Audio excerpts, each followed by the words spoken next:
Kota tanpa buku. Pernahkah kau ke toko buku, perpustakaan, atau taman bacaan? Tidakkah kau merasa istimewa ketika berada di dalamnya? Di sekelilingmu ada berbagai tokoh dari dunia nyata dan khayal. Tempat yang pernah kau kunjungi dan yang belum. Informasi dan cerita dari masa lalu, masa kini, dan masa depan. Semua berpadu, semua dalam genggaman. Saat berada di antara buku, tidakkah kau merasa menjadi raja dan ratu? Ruang dan waktu seolah menyatu tanpa batas. Kau bisa terbang melintasi sekat negara dan melewati berbagai zaman. Kau bisa menyelam ke dalam samudera, melayang di angkasa, bercanda dengan aneka satwa, dan berkelana di tengah padatnya kota, juga di rimba raya. Kau tahu, buku adalah jendela dunia, kunci pengetahuan, dan pintu wawasan. Muhammad Hatta, sang proklamator, berkata, "Aku rela di penjara, asalkan bersama buku, karena dengan buku aku bebas."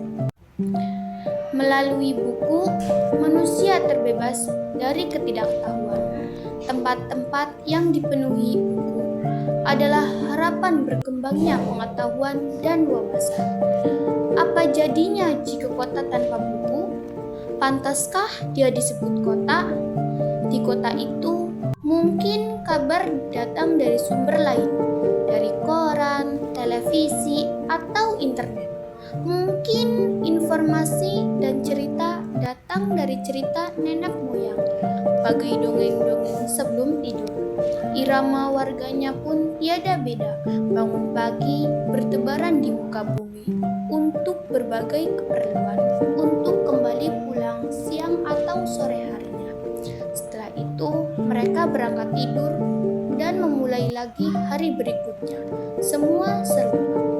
Di kota itu, mungkin ada bangunan bernama perpustakaan. Di dalamnya, buku-buku berderet dalam rak yang tak terjemah. Tiada tangan meraih dan membuka halaman demi halaman dengan sukacita. Mungkin juga ada tumpukan buku di sudut-sudut sekolah yang sepi dan berdebu, jarang dikunjungi, jarang dibaca. Buku-buku di sana teronggok tanpa nyawa. Bagaimana dengan kotamu? Mungkin kau tinggal di tengah kota yang megah, atau di gang sempit, di desa terpencil, di sisi pesisir, atau di kaki gunung. Adakah perpustakaan, taman bacaan, atau toko buku di dekat rumahmu?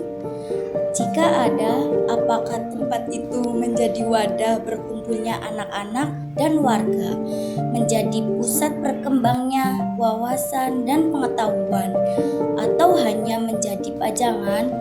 Maukah kau menjadi orang yang menghidupkannya? Kau bisa mengunjunginya dan mengajak teman-teman membaca dan berbagi cerita di sana.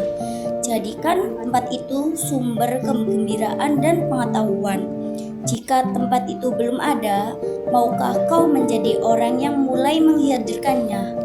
Kau bisa memulainya dari sebuah sudut di teras rumahmu. Ajak teman-temanmu memulai langkah baru.